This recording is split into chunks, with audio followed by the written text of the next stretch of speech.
나도 모르게 불어가는 뱃살과 허벅지, 몸매가 불만이시라고요? 운동을 하려고 해도 바쁜 일상을 지내고 나면 녹초가 되어서 손 하나 까딱하기 싫은 저질 체력이 되어 쉽지가 않은 게 현실입니다. 식욕을 참을 수 없어서 힘든 분도 많으시죠? 다이어트 할 때 먹는 건 죄가 아니에요. 다만 이걸 드시면 큰일 납니다. 오늘 알려드리는 대로만 하시면 앞으로 뱃살과 내장 지방을 쉽게 날리는 방법을 알게 되실 거예요. 안녕하세요. 참 쉬운 다이어트 알려드리는 스트레스 제로 다이어트 혜리입니다. 먼저 위험한 지방, 내장 지방이 쌓였는지 간단하게 체크해 보겠습니다. 자도 쉽게 피로하다. 하루에 5,000보 이하로 걷는다. 물 1리터 이하로 마신다.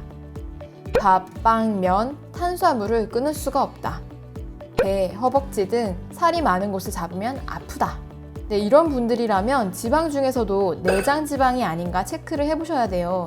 왜 나는 먹을 것을 참지 못하는 걸까? 스스로 자책하지 마세요. 신체 내 대사 시스템을 아셔야 하는데요. 인류가 이렇게 따뜻하고 식량이 풍부한 환경에서 살게 된 건 채 100년이 되지 않습니다. 인류는 굶주림을 참으며 생존을 위해 에너지를 비축해둬야 했습니다. 이때 지방은 에너지 창고였어요. 비상 상황을 대비해 체온을 유지하고 영양분을 저장해두는데 지방을 사용했고 간, 췌장, 근육과 같이 장기 조직 사이에 척 쌓아놓기도 했습니다. 그런데 내장 지방이 더 위험한 이유를 아시나요? 장기와 가까워 혈액에 유입되기가 쉽고 장기의 기능을 떨어뜨려 에너지 대사를 낮추게 만들어요. 혈액과 세포의 노화를 앞당깁니다. 혈액순환을 방해하면 우리 몸속 세포에 영양분과 산소 공급을 제대로 못하게 되고 통증이 발생해서 만성염증이 생기고 간 기능 저하, 통풍, 암과 같이 큰 병에 걸릴 가능성이 커집니다. 그러니 내장 지방이 많을수록 건강도 나빠지고 살도 더 안 빠지게 되는 거죠. 내장 지방과 떼놓을 수 없는 호르몬,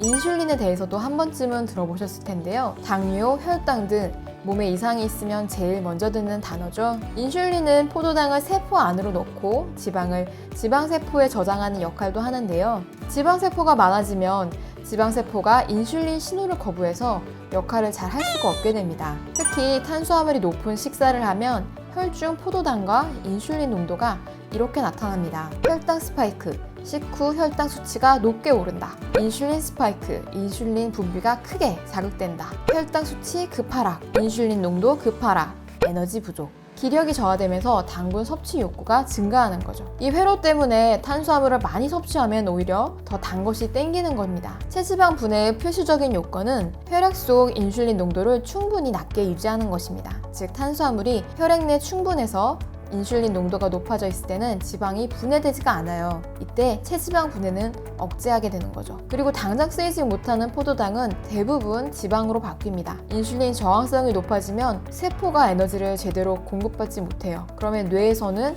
에너지가 부족하다고 인식해서 에너지를 쓰는 활력과 대사량은 떨어뜨리고 식욕을 높입니다. 그래서 인슐린 저항성이 높으면 살찌게 될 가능성이 높고 빼는 건 더 어려워지는 거죠. 다 살찌는 것이 지방만의 문제가 아니라 과한 당이 문제라는 거 잘 아시겠죠? 애꿎은 지방, 과한 탄수화물, 정제 탄수화물을 줄여야 지방세포를 줄일 수가 있습니다. 특히 일상에서 조심해야 되는 게 있어요. 고기 먹고 냉면, 철판 볶음에 볶음밥 필수라고 하는 분들 있죠. 저녁으로 삼겹살과 쌈야채까지만 먹는 것, 삼겹살에 술과 볶음밥을 드시는 것, 밀가루와 소금만으로 만든 통밀빵을 드시는 것, 버터와 밀가루가 듬뿍 들어간 크루아상을 드시는 것. 체내에서 살찌는 반응이 완전히 다릅니다. 이런 고탄수화물, 고지방이 합쳐진 끼니는 인슐린 분비를 대놓고 자극하는 것과 같습니다. 살을 안 빼겠다고 선언하는 거죠. 특히 고탄수화물, 고지방 음식은 되도록 피하셔야 됩니다.